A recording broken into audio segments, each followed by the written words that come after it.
All right, everybody, welcome to How to Build a Side Hustle with Artificial Intelligence. It's Thursday, May 9th, and we're glad that you've decided to spend your afternoon with us. My name is Albert, host here and founder of Albert's List, and I'm here with Mohit, who is an entrepreneur, real estate investor, and sales consultant. So, as you know, the world has grown a little bit uncertain these days with artificial intelligence taking over, but also many numerous layoffs, especially for those in tech, and additional worries with a lot of economic uncertainty. What better way than to bet on yourself with a side hustle? And what better way to do that than to use exactly what your expertise is and be known for it? To teach us a little bit today about what that looks like and what that all is, we brought in Mohit. Mohit Asthana is an entrepreneur, real estate investor, sales consultant, and more. And he's going to talk to us about what it takes to build a side hustle in this market and what you got to do. All right, Mohit, over to you. Cool. All right, let me kick off my screen share. Can everyone see my screen? Cool. So my name is Mohit. This is the third webinar that we have for scaling your skill set. So the purpose of this webinar is to basically helping you monetize your skills. We're going to talk about a few things. As Albert has previously mentioned, Albert is an entrepreneur, and the founder of Albert's List. My name is Mohit. I'm a real estate investor, and I have launched quite a few side hustles before. Side hustles, including a SaaS app called Social Cycle. That was a social media CRM, I guess, is if you want to call it. I currently do a little bit of sales consulting as well, and I have about 6 years of experience in corporate sales. So let's talk about last week. So last week we kind of talked about how we want to be very particular with our opportunities that we're looking for. So the way to sort of optimize for that is look for a high LTV to CAC ratio. So LTV was lifetime value, CAC is customer acquisition costs. So you want to look for stuff with a long customer lifespan and a lower customer acquisition cost. Previously, we had also talked about why I prefer to use cold emails to try and test different angles, different offers, etc. Why side hustles were considered great for enterprise value with in how their little business is. So if you had missed out on last week's lecture, there are different websites that allow you to sell your side hustles. So one of them might be Empire Flippers, one of them might be Flippa. There's Quite Like Brokerage. There is microacquire.com. I think that they just changed their name to acquire.com. So these are all platforms that allow you to list your site for sale and people might buy it. So any side hustle that you have, it may be worth money. It's just not, you put something in an afternoon and it's worth nothing. People also buy side hustles because sometimes it's cheaper for you to just build or it's cheaper for you to buy rather than build. And you save a lot of time when you do that. You can buy an existing book of business, you buy the underlying technology, you could buy customers' email lists. So if you have a current offering in a similar vertical, then you cross-sell that book of business. And we talked a little bit about the ideation formula, which we'll cover also as well in this lecture. Cool. So today's focus is more upon, okay, why consulting as our digital side hustle, how we can do some market research, what examples are there, using AI with real world examples. So I'm actually going to talk about different things that I've done, different prompts that you can use. And I also want to touch upon sales. In the first webinar for this series, we had talked about sales. Some of the main feedback was that, frankly, a lot of people felt scummy while doing sales, or they were just kind of tired of a fair amount of rejection. So I'm curious if anyone in the audience has had experience with creating their own consulting offer. I'm also curious about what other people have done historically for work. Please write it down in the comments below. Or in the chat, I guess.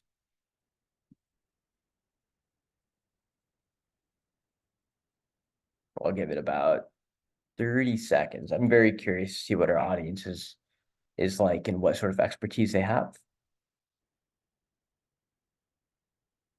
Quiet crowd.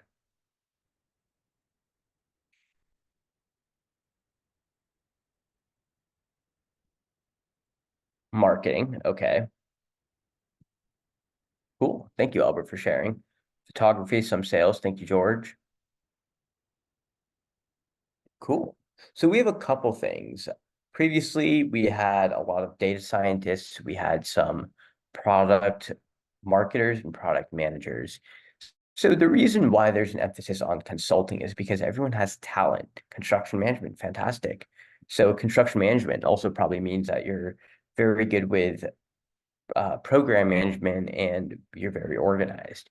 So the focus of this is how to launch a consulting business and how to use AI to help streamline your business as well.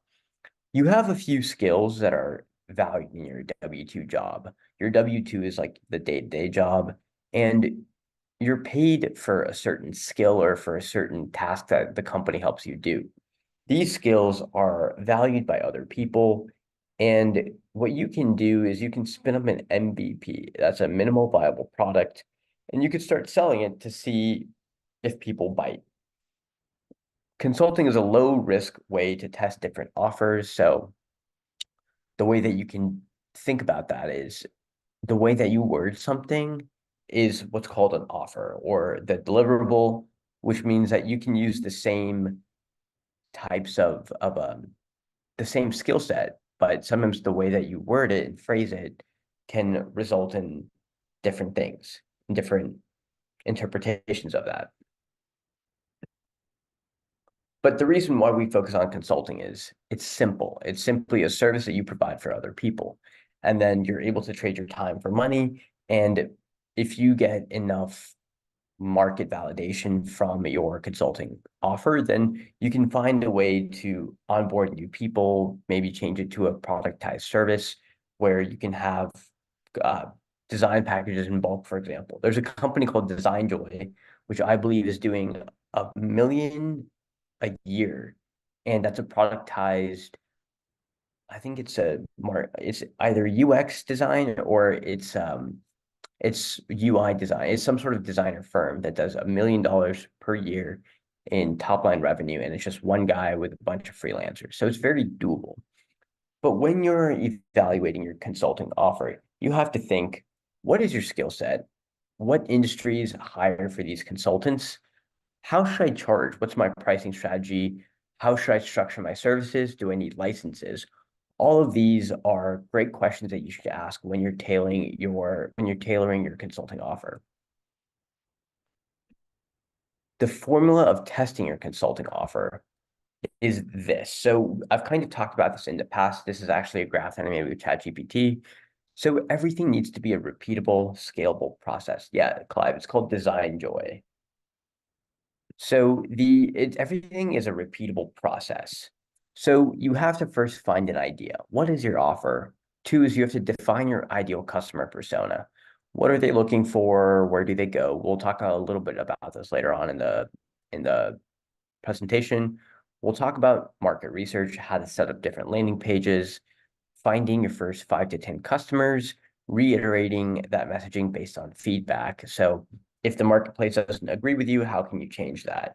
And then 7 would be post-sale, creating a standard operating procedure or writing down your processes to make sure that it's very repetitive and you can take these instructions and hand it off to someone overseas so that they could do it. And then once you have an SOP, then you can scale your operations. So this is the formula just in numerical form. You have to reiterate the offer to find success. What does this mean? If this is all about testing, right? Marketing and sales, it's all about testing to see what bites. Why do people accept a meeting? Why do people click on an ad? It's the same thing with your offer. So whenever you're going outbound, you need to reiterate your offer to find success. You may not find it on email blast number 1. You may not find it on email blast number 3, but at some point you will find success, and that is if you don't give up. And the way to actually do this is just you test. Now, an example of this is with Design Joy, for example. The founder, Brett, he had some generic design firm, like, he would charge by the project. Yeah. Yeah, so this is the formula slide. This is the infographic, if you will. Thank you, Smita. So you have to reiterate the offer to find different success. And this just means that you have to constantly test different either ideas, or you have to test different angles and the way that you position it. If you have a marketing problem, it's most likely a messaging problem, which means that within your outbound, the benefits aren't sticking. Maybe you're talking too much about yourself. That is a main problem that I see in a lot of sales messaging. Maybe you're not addressing the problems that your ICP or your ideal customer persona is facing. So the way to circumvent this is to keep twisting your messaging and see what actually sticks. With cold outbound, you need to send a lot of volume. And initially, I like to try and test offers with cold outbound, because the theory is that if you're able to convince someone to sign up for your service or your product with a cold message, then that means that you've probably done something right. And there was something within your messaging that actually got them to click on it and respond to it. Cold email is very hard, but it can all be done with the formula. Does anyone have any questions so far? This is a very conversational seminar, I guess, if you want to call it that. So at any point, please write whatever in the chat you may have. Marketing problems equals messaging problem. If you're not getting success, reiterate the messaging. Try different angles in your outreach to pique interest. I've come to talk about this in the past.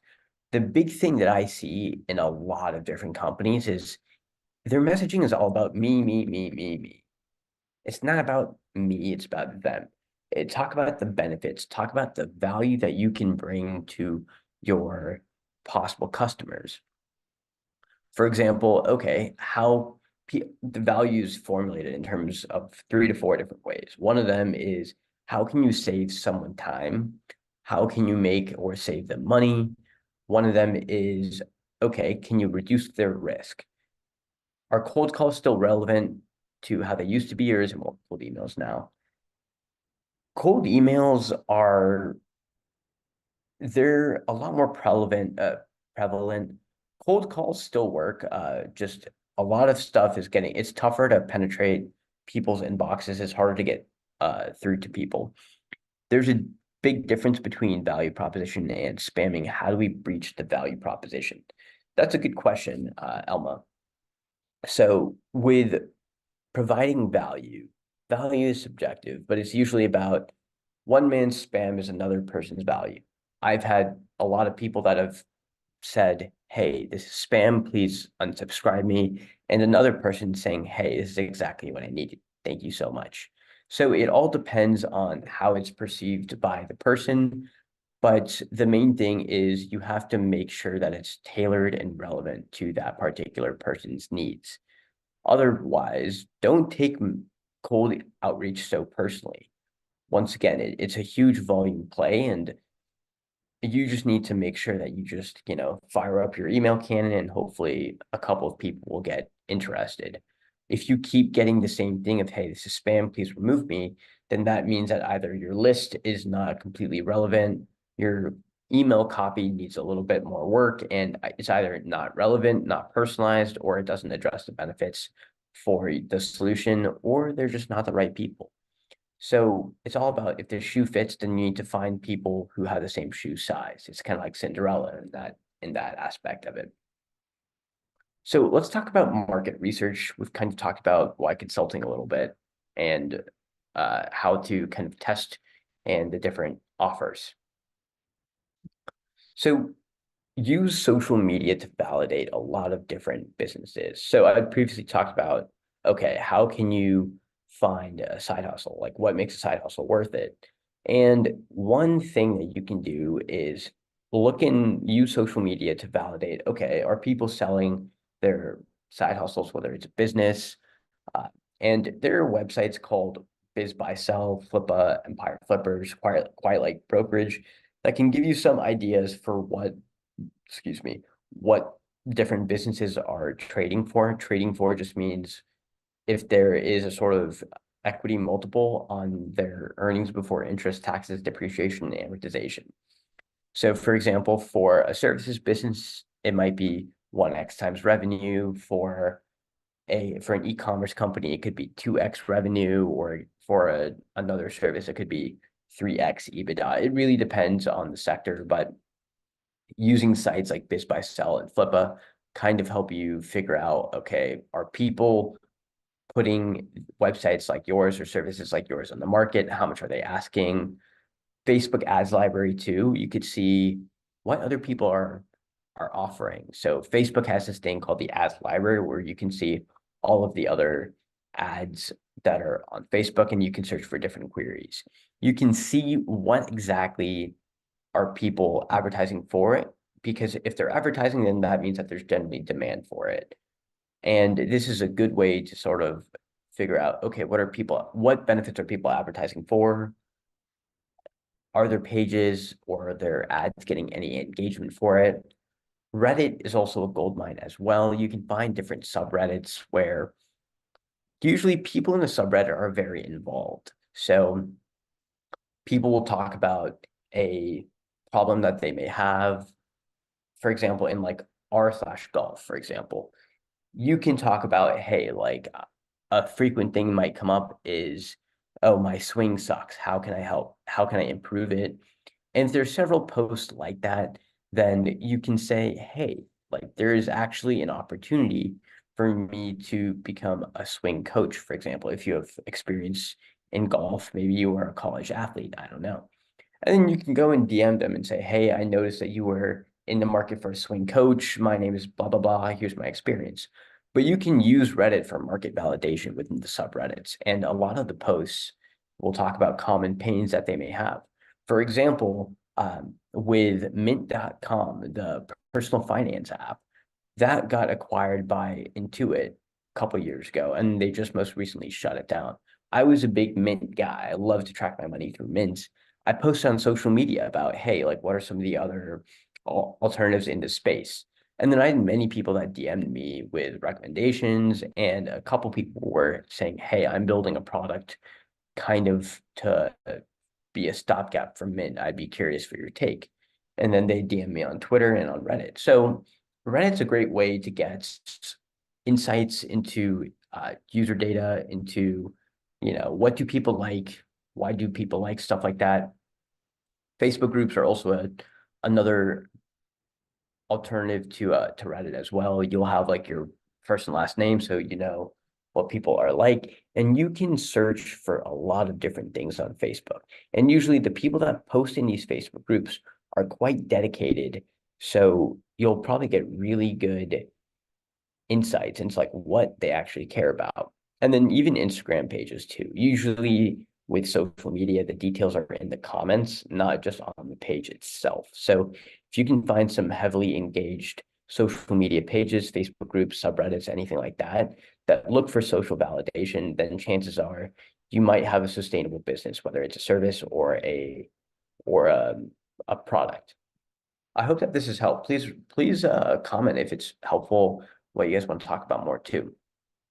So the big thing that we're focused on here at Scale Your Skill Set is you want to validate the idea with an MVP. So this means that you want to drive traffic to a landing page via cold email. The reason for this is because it's very cheap. It's very cheap, it's very low risk, and frankly, you can just keep testing. The thing that we don't want to do is spend a ton of time on something only to find out that it doesn't work, and then you will feel very, crummy because, oh, hey, I spent so much time on it and it didn't end up working. So we like quick tests, and then this way you can say, hey, like this idea didn't work, it's cool, wonderful. So let's talk about AI. how do we use AI internally? AI, I think when people mention AI, they talk about taking their jobs.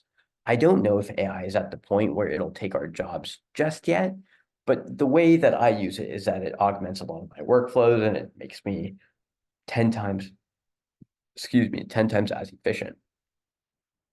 So AI isn't the end all be all. It helps you streamline manual tasks. The most important thing that you have to learn is prompt engineering. And what prompt engineering is what you type into the AI chatbot to help give you feedback or to give you answers. And the way to get good at prompt engineering is to figure out different prompts, use AI to help you.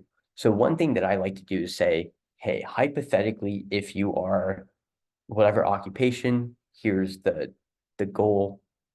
What I want is X, Y, and Z. I'll give my deliverables. And then I will say, are there any other prompts that you need that would help you get a better that would help deliver better feedback?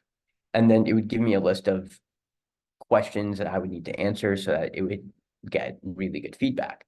This is just one example of how I use AI and how I interact with it. Some of the different tools that we use are ChatGPT Pro. The Pro is optional. I like to use it because I get access to the most advanced computing models. I'll use Claude. I'll use OpenRouter.ai. That is a tool where you can use 3 to 4 different AI models all at one time. Gemini as well is another AI tool that you can use. How many of you guys use AI in your daily life? I'm very curious of how many people use it and what they use it for as well. Please drop it in the comments. For any sort of logos or infographics, we use Canva. For website stuff every day. Cool, I liked it on Kit. For websites, we'll use carrd.co, CARRD.co. Carrd helps you write a quick little landing page in less than 30 minutes. I'll use ChatGPT for the copy. Namecheap is where I use to get most of my domains. Templates, I'll buy templates from there's like the Carrd itself has templates. You can use WordPress too, but Carrd is just really easy from what I found. And then for outbound systems, you can use for you need to rotate your inboxes. So that's how to avoid spam and how to get your message seen. And there's software called instantly.ai, smartly.ai. There's Mailforge or Salesforge.ai. There's a ton of these. But the goal of the email inbox rotational tool is to rotate your inboxes so that you're able to get into the main domain, the primary domain of your intended recipient. And I also rotate through inboxes, which I get from either India, Pakistan, Africa, stuff like that. So it's really cheap. So those are some of our tech stack. I also use ZoomInfo for leads and export Apollo.io. Apollo, ZoomInfo, Leads 411. These are all databases which have like contact information. So they'll have emails, they'll have phone numbers, they'll have sometimes LinkedIn profiles where people work. I landed, yeah, it's insane. ChatGPT is crazy. I tend to use ChatGPT with ICP matrices. Sometimes if I'm interviewing, I'll use it for prep, for answering questions. It's pretty cool. Like ChatGPT is wonderful, and we're only at the beginning. I can't wait to see where it is in a year or two. Thank you, Elma. I do appreciate your input. And then also to scale, I will use hiring. I will use VAs. So a VA is a virtual assistant. Just think of them like an offshore team member to help you do any sort of task that you may think of. A VA could help you type in to help validate data, to structure data. We call them data entry people. They could be used to manage your inboxes if you're running a lot of different cold emails. So say you're sending out 20 to 30,000 emails a month and you want someone to sort through all that email to tag saying, hey, this is a positive response. No, this is not a positive response. You can use a VA to help sort through that. I had a VA that I was using to apply for jobs when I got let go in March of 2023. So as long as a task is repeatable and you can continue to refine that process, then you can hand it off to a VA, and then you can use tools like 1Password, LastPassword to share passwords very securely. The way that you can find VAs are through Upwork. There's onlinejobs.pa.ph that's for exclusively the Philippines. Recruiting agencies.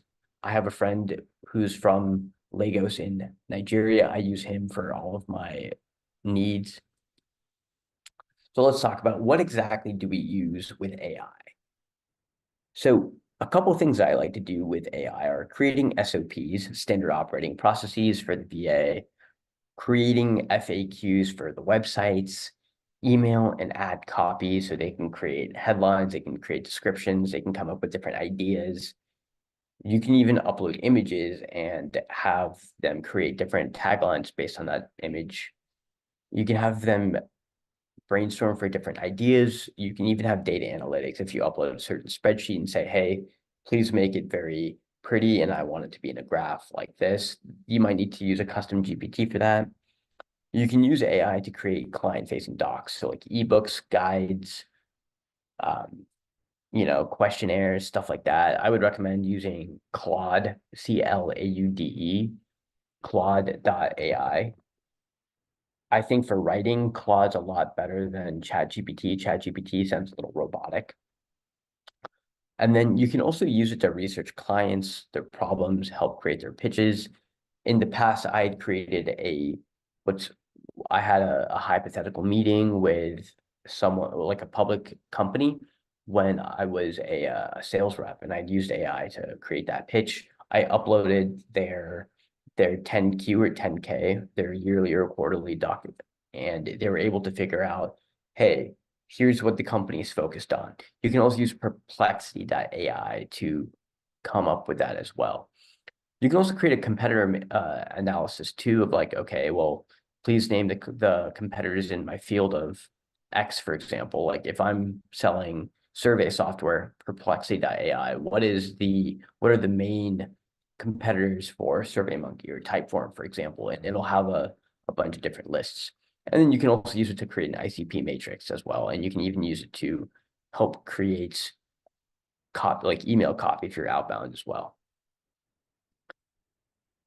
Is this helpful? I mean, do you guys like, is this tangible? Like the goal of these sessions are to have tangible results and things that you can actually take home and use. So let's talk about prompt engineering. This is an example of an ICP matrix. Yes, very helpful. Thank you, Smita. So what we had talked about in this, in ChatGPT, I basically said, hey, I want to develop a new ICP for hypothetically like a cleaning kit. Like I say I wanted to create a cleaning company. Please give me a prompt for what I need to do. And then this is what ChatGPT had spit back. So these were just some factors that maybe I hadn't thought of. So for this task, it's to create an ICP matrix. So I would have never thought about age, gender level, education, income bracket. It talks about psychographics, so values, interests, lifestyle choices, and environmental consciousness, geographic location. So, okay, are my people going to be in urban settings versus rural versus suburban? It all depends. Like, are they going to be in different parts of the country? How do they shop? Do they shop online? Do they shop in person? Brand loyalty, are they brand agnostic? Are they willing to take a gamble on newer products? How do people reach out to them? Are they mostly through social media, email, et cetera, and the typical decision-making process? And yeah, we can ship out the slides. And then what are the specific challenges and needs that these customers are facing regarding home cleaning and sustainability? And then how do they receive information? So this is just an example of a chat that I have. So the goal of me using AI is to sort of cover in some gaps that I may have of like, I wouldn't have thought if I was creating a new customer, I would have been like, okay, well, I want people who are eco-friendly. Eco-friendly is very broad. Am I selling to people in California who are willing to take on a little bit more startup-y type of product? Or am I selling to people in the Midwest where, they're pretty reliant on what they know, on what's true and tried, and are they willing to take a chance on new products? Based on that decision, I can figure out, okay, well, is it worth advertising on social media, for example? Or should I just go to affiliate websites, for example, and give referral codes for them? Should I cold email them? Should I cold call them? Stuff like that. So this is one example of how you can use ChatGPT to create a matrix for an ICP matrix. Another one is I told ChatGPT to create a standard operating procedure. Now, remember what we had talked about previously was SOP is standard operating procedure so that we could standardize these tasks and create a documentation so that anyone can take this document and perform whatever task. Excuse me. So I said, hey, I have an online business. I need to create SOPs. Please give me a prompt that will help me. So it talks about customer support, data entry, social media management, and content creation. Those are the 4 different tasks, which means that we'll need 4 different SOPs. But what I want from this is a standardized process, or like a standardized format for my standard operating procedures. This makes it easy. I can plug it all into a Google Doc and I can just share it with all of my team, and each one of their tasks is there and it's relevant, and you can collapse the menus too. So what this has done is I've basically been able to figure out, okay, the standardized format is instruction. So we talk about an overview of what the SOP purpose is, how it's important to the business. 2 is the scope. What are the different types of tasks? Number 3 is the roles and responsibilities. List out the specific roles and what's expected from the VAs. 4 would be having step-by-step detailed instructions, sometimes the tools and software required, some of the best practices. I will also sometimes record Loom videos as well. Loom.com. It's a software that lets you screen share it lets you record your screen. So if you're doing any sort of thing on the computer that is repeatable, you could record it and then you could put it in your SOP. So for example, when I was using my VA to apply for jobs, I basically showed her my screen of, hey, this is exactly what I want. And I went through the motions, I recorded it, and then I put it in the SOP so that she had a fair amount of resources and structure. And so that it would prevent her, yeah. Does Otter.ai plug into Zoom, or can you just click a button and it'll record your screen too? Yeah, we can have access to the recording. I'll let Albert handle that. Number 5 is communication tools. So oh, interesting. Didn't know that. I just pay for Loom because it's what I know, but good to know about Otter. So we also talk about how VAs should communicate updates, handle queries, and escalate issues if there's any sort of issues. But basically, this is the goal of this exercise, was to show how to use ChatGPT and what an example of prompt engineering is. And so creating ICP matrices and creating SOPs, maybe these aren't things that people would have thought of to use ChatGPT for. So the lesson in this is use technology to try and bounce ideas and reiterate its process with itself and have it give you feedback. So after this, I would chat, is there anything that's missing that you need from me to create a perfect standard operating procedure? And we can show this during the actual bootcamp itself as well. So let's also talk about a sales mindset too. So a sales is adding value in every interaction that you may have. So a lot of people think of a used car salesman when they think of sales, which is, hey, like let's force it on the customer even if they don't need it. Let's get, let's be a little slimy. A lot of people don't associate sales with positive experiences, right? Like, please comment if you've done sales before. I know that we've had a couple people do it. With sales, it's important to get to the know. What this means is that I like to get to the no as soon as I can. AKA, I like to embrace rejection. Then this way I can focus on who exactly would be my target client. A lot of people don't have not to say the heart to say no, but they'll ghost you. Maybe they're afraid of hurting your feelings when when they're afraid to say no. But in reality, you want to get to the no first. What the no allows you to do is not waste your time, and you can figure out, okay, why did they say no? And you have to change the mentality about sales. You have to be a consultant and you have to think, okay, is my product a good fit for them? Not everyone is going to be a good fit for your product. And if you're going to enter consulting and you have no previous sales experience, this is a mindset shift that you have to take into account. And then here I'll talk about a little bit about sales frameworks. These are enterprise frameworks, enterprise selling frameworks that I've used in my previous endeavors.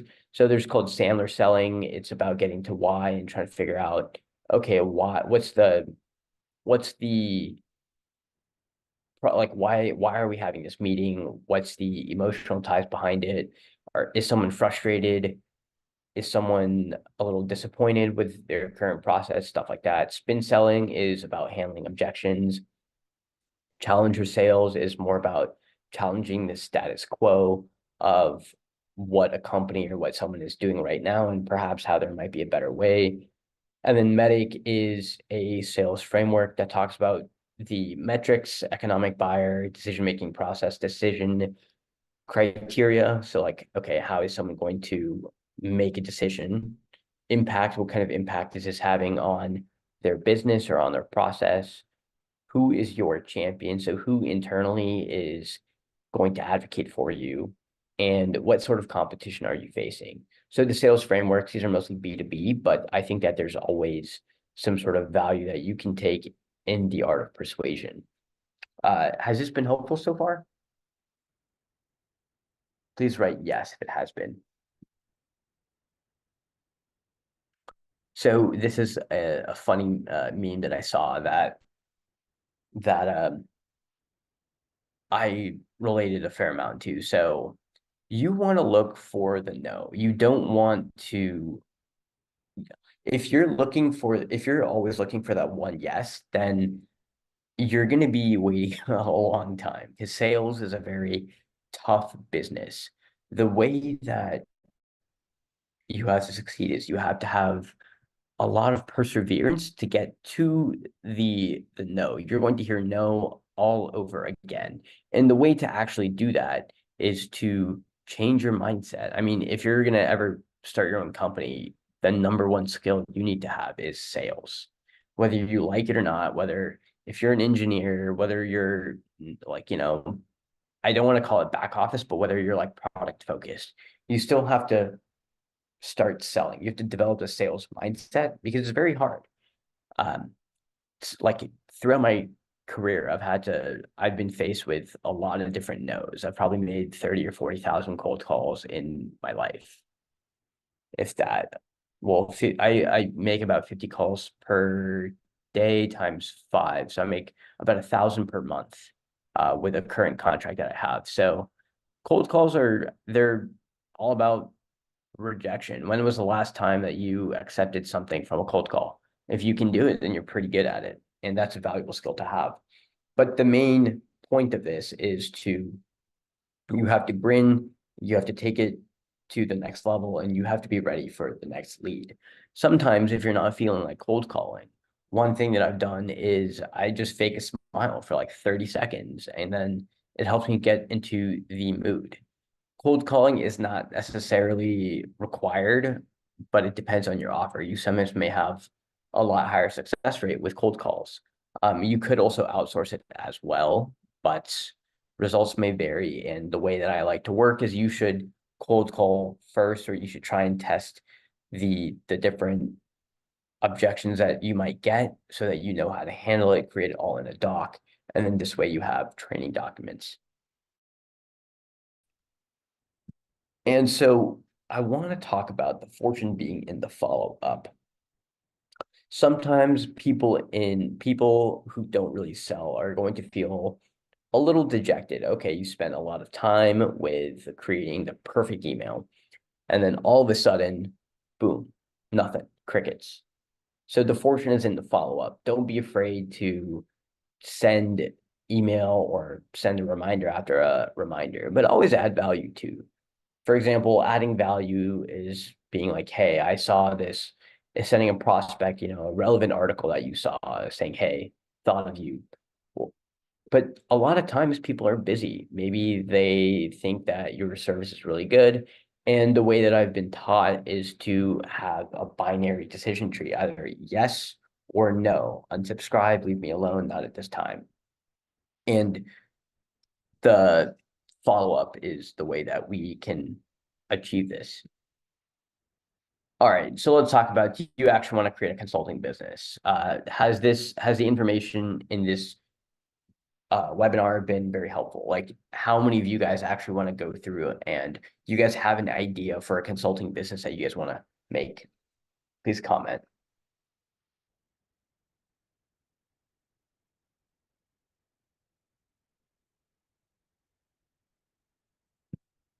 So if you are interested in this, then Albert and I are creating a boot camp called Scale Your Skill Set. So it's a cohort focused boot camp to launch a real side hustle.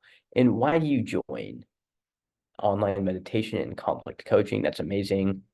So why would someone join? So all of this information is fantastic. This might be information you could find online, but it's going to take you a long time. But a lot of the times you don't get accountability. It's very hard to remain focused to actually execute. And oftentimes there's a lack of community where you can celebrate your wins, you can celebrate the losses, you can talk about how people are ignoring you, stuff like that. We're offering that. So let's talk about what it actually is. It's a 6-week boot camp. You'll have 6 different lessons about getting started with entrepreneurship, market development, offer development, building infrastructure, testing it, how to scale and measure success, automate, delegate, execute. We talk about how to use VA, stuff like that, defining your ICP, getting your initial customers, and actually building your small business, actually building your consulting business and moving it beyond just 1 or 2 clients, how to build a sustainable revenue income stream. So here are the different modules. Module 1 is about finding your strengths, more efforts from your time. Module number 2 is researching an offer, identifying customer pain. So what are the main benefits, how to price your offer, and that goes along with researching and doing market research as well. Module number 3 is setting up a landing page in cold email and then just testing it, getting immediate feedback via cold email or cold calls or just cold outreach. And then number 4 is testing it, reiterating it, and hopefully you guys will have a couple of clients that may pay you a couple dollars, because once you get those first couple dollars, you think, hey, I can do this and I can actually create a sustainable practice for this consulting business. How can you collect? Yeah, so we have $100 gift card or a $100 off coupon. Can you talk about the legal part of it too? More importantly, how to collect for your service and how to report the tax. So so for the legal side, you could do it as a sole proprietor. So you could do it as a sole proprietor until you get past a certain threshold. Oftentimes, in California, for example, to create an LLC, it costs you $800 for the franchise tax board fee. If you have like $1,000 or $2,000 worth of revenue, I don't know if it makes sense for you to pay $800. You can collect for your service through Stripe, through PayPal. You can invoice it through that. Stripe is pretty easy to set up too, so it's pretty cool. I think anyone can do it. The way that you would look at it is through it's called a sole proprietorship. So look at it, sole proprietor.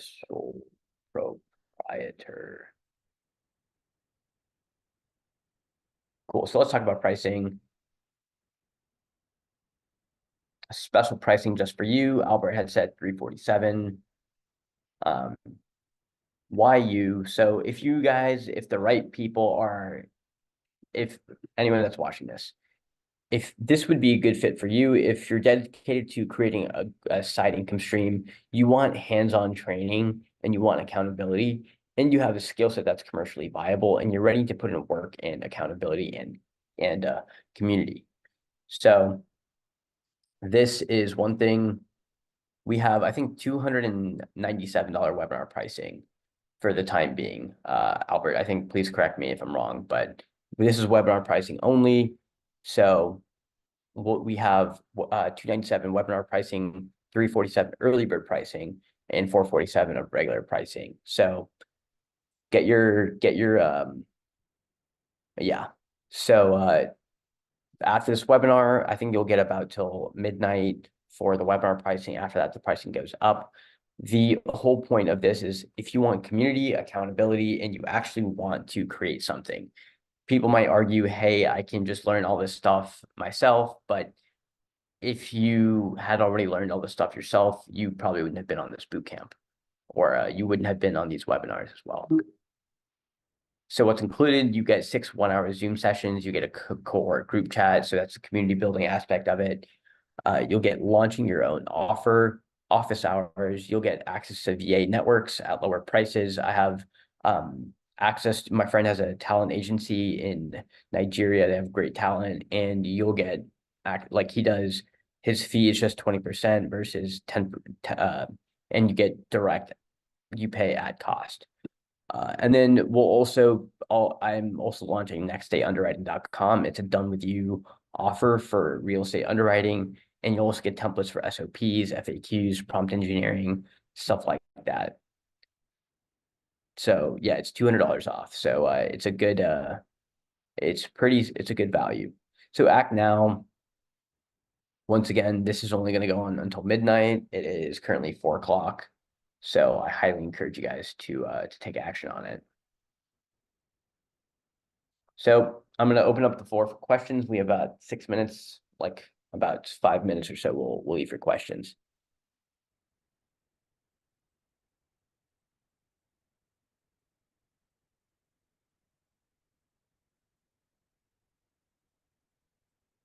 Are there any questions?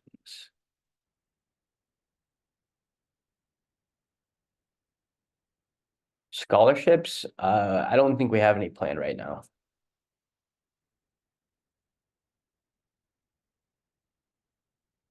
Can you explicit more on what will be done at the boot camp? Yeah, so we'll basically talk about each one of these different.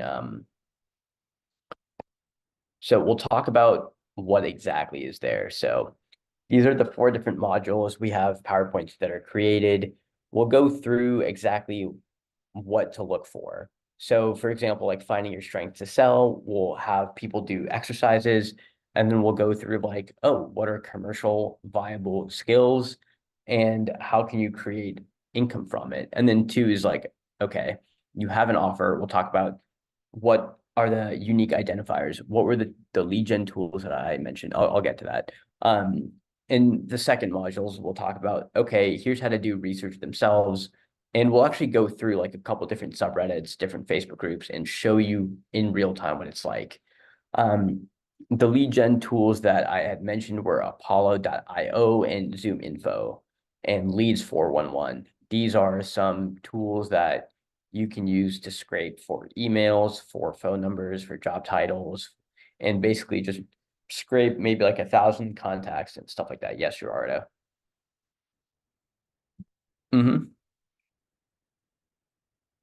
Yeah, I saw Gerardo raised his hand. Yeah, so those were the lead gen tools. There's instantly.ai. Also in the course, we're going to talk about, okay, I'll show you guys how to create a landing page in Card, how to set up a cold email campaign, which a lot of people may not have, and like how to create good cold emails, what email sequences are. A lot of it will be sales oriented too, not just crafting an offer. So we'll help you start an offer and send out a couple test emails and hopefully land your first client through that. That's what you guys will get. And then you guys will also watch me and go through the process and how I think about stuff.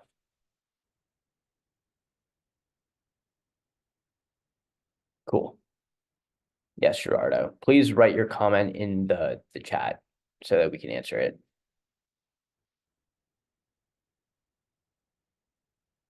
We have about 4 more minutes for questions.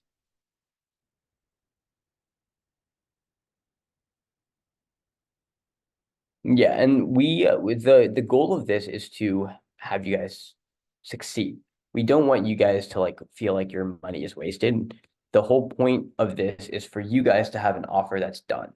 Um, the a lot of courses that I've seen that I've taken, most of them just don't even complete that specific course. So the reason why we have this in a cohort is hopefully to encourage people to actually take action on this, and so that they're able to come up with, if they have an idea in the future, then they know the steps to actually execute and see if it's a commercial idea. Hello, would you provide a big picture about the topic, time, and effort? Is it the second line? Is it the second line of the list of topics? The big picture about the topic, time, or the effort? It's about 6 hours of classes, and I'll hold office hours too. So it'll probably be like 10 to 12 hours and then maybe some homework.